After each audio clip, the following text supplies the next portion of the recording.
2 രാജാക്കന്മാർ അധ്യായം 23. രാജാവ് യൂദായിലെയും ജെറുസലേമിലെയും ശ്രേഷ്ഠന്മാരെ ആളയച്ചു വരുത്തി. അവൻ കർത്താവിൻ്റെ ആലയത്തിൽ പ്രവേശിച്ചു. യൂദായിലെയും ജെറുസലേമിലെയും നിവാസികളും പുരോഹിതന്മാരും പ്രവാചകന്മാരും വലിയവരും ചെറിയവരുമായ എല്ലാ ആളുകളും അവനോടൊപ്പം ആലയത്തിൽ പ്രവേശിച്ചു. അവൻ കർത്താവിൻ്റെ ആലയത്തിൽ നിന്ന് കണ്ടുകിട്ടിയ ഉടമ്പടി ഗ്രന്ഥം എല്ലാവരും കേൾക്കെ വായിച്ചു. സ്തംഭത്തിന് സമീപം നിന്നുകൊണ്ട് ഉടമ്പടി ഗ്രന്ഥത്തിൽ എഴുതിയിരിക്കുന്ന കർത്താവിൻ്റെ കൽപ്പനകളും പ്രമാണങ്ങളും അനുശാസനങ്ങളും പൂർണ്ണ ഹൃദയത്തോടും പൂർണ്ണാത്മാവോടും കൂടെ പാലിച്ച് അവിടുത്തെ പിന്തുടർന്നു കൊള്ളാമെന്ന് രാജാവ് കർത്താവുമായി ഉടമ്പടി ചെയ്തു. ജനവും ഉടമ്പടിയിൽ പങ്കുചേർന്നു. ബാലിനും അഷേരായ്ക്കും ആകാശഗോളങ്ങൾക്കും വേണ്ടി ഉണ്ടാക്കിയ പാത്രങ്ങൾ കർത്താവിൻ്റെ ആലയത്തിൽ നിന്ന് എടുത്തുകൊണ്ടുവരാൻ പ്രധാന പുരോഹിതനായ ഹിൽക്കിയായോടും സഹപുരോഹിതന്മാരോടും വാതിൽ കാവൽക്കാരോടും രാജാവ് ആജ്ഞാപിച്ചു. അവൻ അവ ജെറൂസലേമിന് പുറത്ത് കിദ്രോൻ വയലുകളിൽ വെച്ച് ദഹിപ്പിച്ച് ചാരം ബഥേലിലേക്ക് കൊണ്ടുപോയി. യൂദായിലും ജെറൂസലേമിന് ചുറ്റുമുള്ള നഗരങ്ങളിലെ പൂജാഗിരികളിലും ധൂപാർച്ചന നടത്താൻ യൂദാ രാജാക്കന്മാർ നിയമിച്ച വിഗ്രഹാരാധകരായ പുരോഹിതന്മാരെയും ബാലിനും സൂര്യചന്ദ്രന്മാർക്കും താരാഗണങ്ങൾക്കും ആകാശഗോളങ്ങൾക്കും ധൂപാർച്ചന നടത്തിയവരെയും അവൻ സ്ഥാനഭ്രഷ്ടരാക്കി. അവൻ കർത്താവിൻ്റെ ആലയത്തിൽ നിന്ന് അഷേരാപ്രതിഷ്ഠയെടുത്ത് ജെറൂസലേമിന് പുറത്ത് കെദ്രോൻ അരുവിക്കരിയെ കൊണ്ടുവന്ന് ദഹിപ്പിച്ച് ചാരമാക്കി പൊതുശ്മശാനത്തിൽ വിതറി. കർത്താവിൻ്റെ ആലയത്തിലെ ദേവപ്രീതിക്കായുള്ള പുരുഷവേശ്യാവൃത്തിക്കാരുടെ ഭവനങ്ങൾ അവൻ തകർത്തു. അവിടെയാണ് സ്ത്രീകൾ അഷേരായ്ക്ക് തോരണങ്ങൾ നെയ്തുണ്ടാക്കിയിരുന്നത്.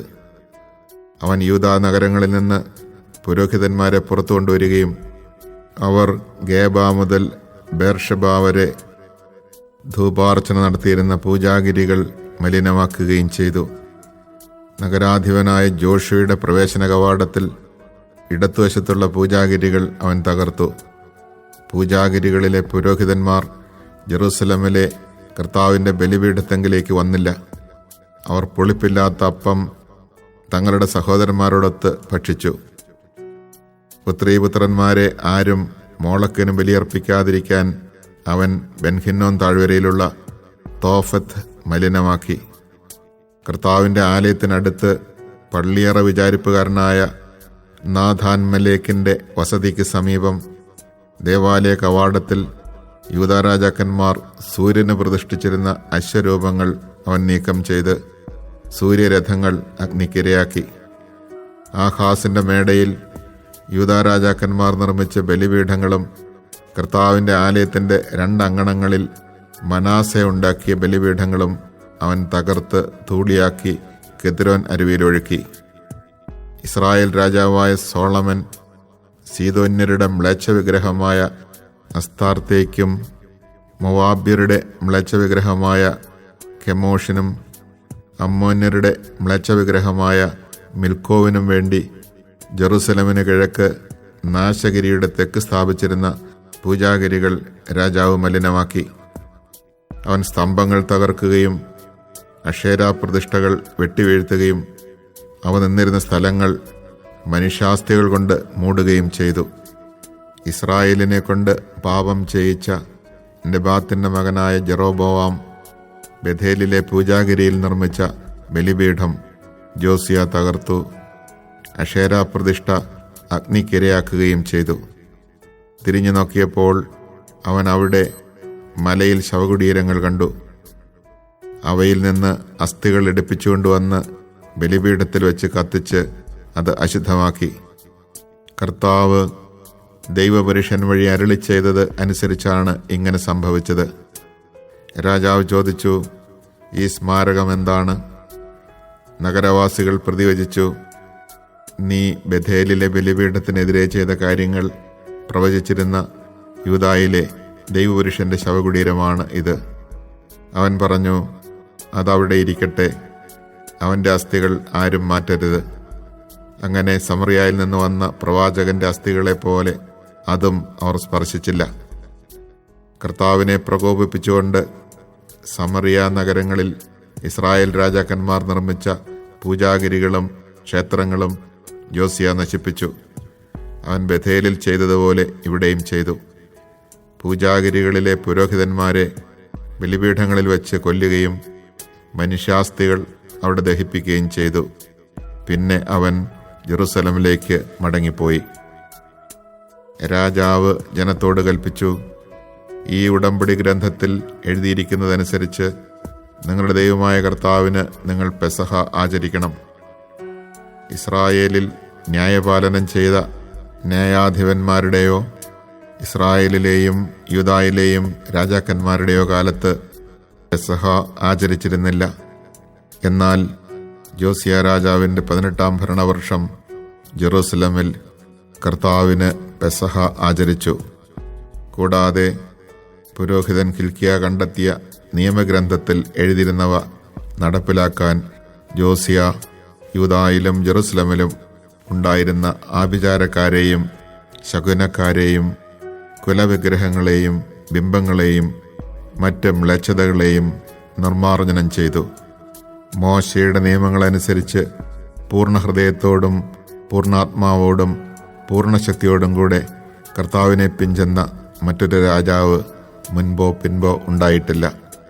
എങ്കിലും മനാസെ നിമിത്തം യൂദായ്ക്കെതിരെ ജ്വലിച്ച കർത്താവിൻ്റെ ഉഗ്രകോപം ശമിച്ചില്ല.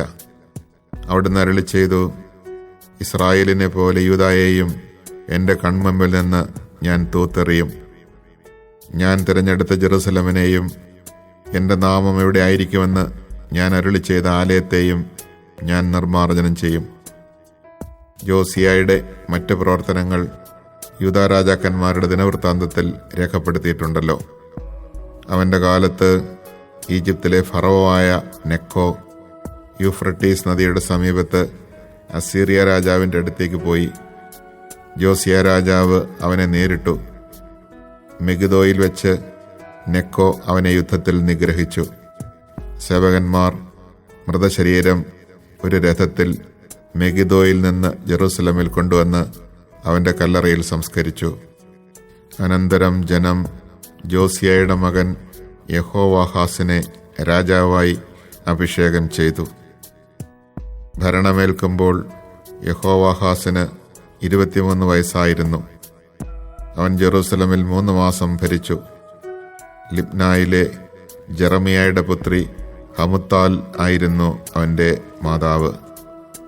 പിതാക്കന്മാരെ പോലെ അവനും കർത്താവിൻ്റെ മുൻപിൽ തിന്മ പ്രവർത്തിച്ചു.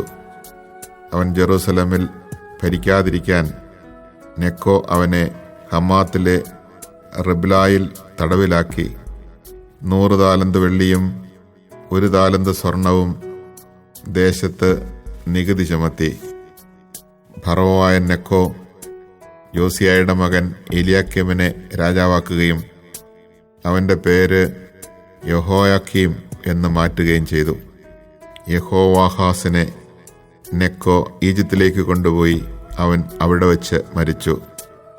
യഹോയാക്കീം ദേശത്തു നിന്ന് പിരിച്ചെടുത്ത വെള്ളിയും സ്വർണവും ഫറവോയ്ക്ക് കപ്പമായി കൊടുത്തു. അതിനുവേണ്ടി ഓരോരുത്തരിൽ നിന്ന് നിശ്ചിത തൂക്കം വെള്ളിയും സ്വർണവും പിരിച്ചെടുത്തു. ഭരണമേൽക്കുമ്പോൾ യഹോയാക്കീമിന് 25 വയസ്സായിരുന്നു. അവൻ ജെറൂസലമിൽ 11 വർഷം ഭരിച്ചു. റൂമായിലെ പെദായായുടെ പുത്രി സെബീദ ആയിരുന്നു അവൻ്റെ അമ്മ. പിതാക്കന്മാരെ പോലെ അവനും കർത്താവിന്റെ മുൻപിൽ തിന്മ പ്രവർത്തിച്ചു. Chapter 23.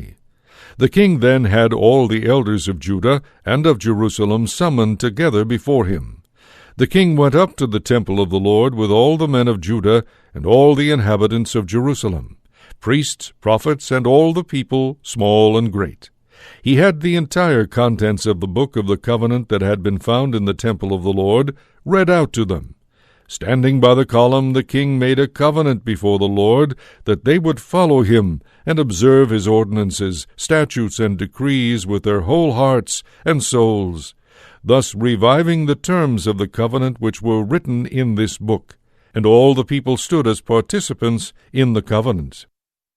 Then the king commanded the high priest Hilkiah, his vicar, and the doorkeepers to remove from the temple of the Lord all the objects that had been made for Baal, Asherah, and the whole host of heaven. He had these burned outside Jerusalem on the slopes of the Kidron, and their ashes carried to Bethel.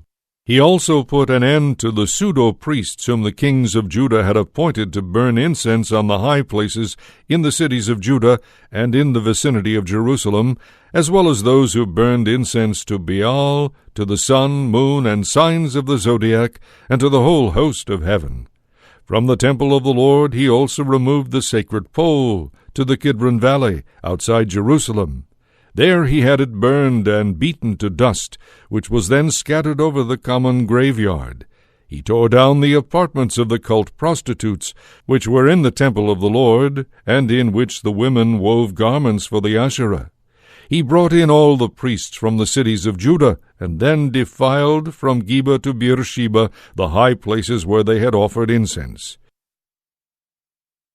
He also tore down the high place of the satyrs, which was at the entrance of the gate of Joshua, governor of the city, to the left as one enters the city gate. The priests of the high places could not function at the altar of the Lord in Jerusalem, but they, along with their relatives, ate the unleavened bread. The king also defiled Topheth in the valley of Ben Hinnom, so that there would no longer be any immolation of sons or daughters by fire in honor of Molech. He did away with the horses which the kings of Judah had dedicated to the sun. These were at the entrance of the temple of the Lord, near the chamber of Nathan-Melech the eunuch, which was in the large building. The chariots of the sun he destroyed by fire. He also demolished the altars made by the kings of Judah on the roof terrace of Ahaz, and the altars made by Manasseh in the two courts of the temple of the Lord. He pulverized them and threw the dust into the Kidron valley.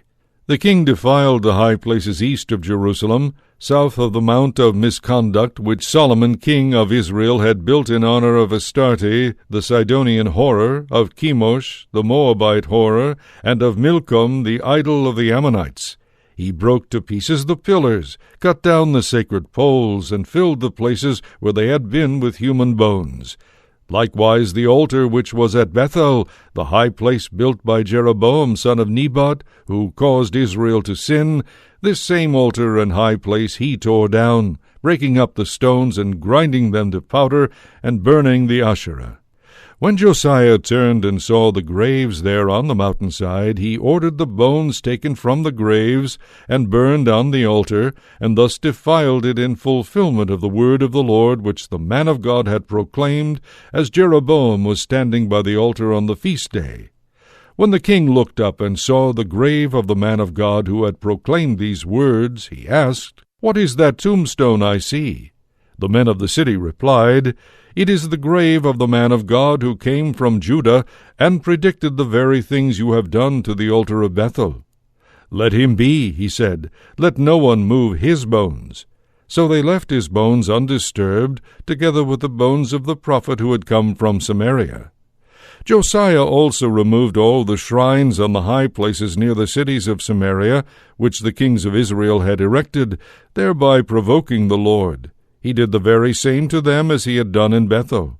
He slaughtered upon the altars all the priests of the high places that were at the shrines, and burned human bones upon them. Then he returned to Jerusalem. The king issued a command to all the people to observe the Passover of the Lord, their God, as it was prescribed in that book of the covenant. No Passover such as this had been observed during the period when the judges ruled Israel, or during the entire period of the kings of Israel and the kings of Judah, until the 18th year of King Josiah, when this Passover of the Lord was kept in Jerusalem. Further, Josiah did away with the consultation of ghosts and spirits, with the household gods, idols, and all the other horrors to be seen in the land of Judah and in Jerusalem, so that he might carry out the stipulations of the law written in the book that the priest Hilkiah had found in the temple of the Lord. Before him there had been no king who turned to the Lord as he did, with his whole heart, his whole soul, and his whole strength, in accord with the entire law of Moses, nor could any after him compare with him. Yet because of all the provocations that Manasseh had given, the Lord did not desist from his fiercely burning anger against Judah.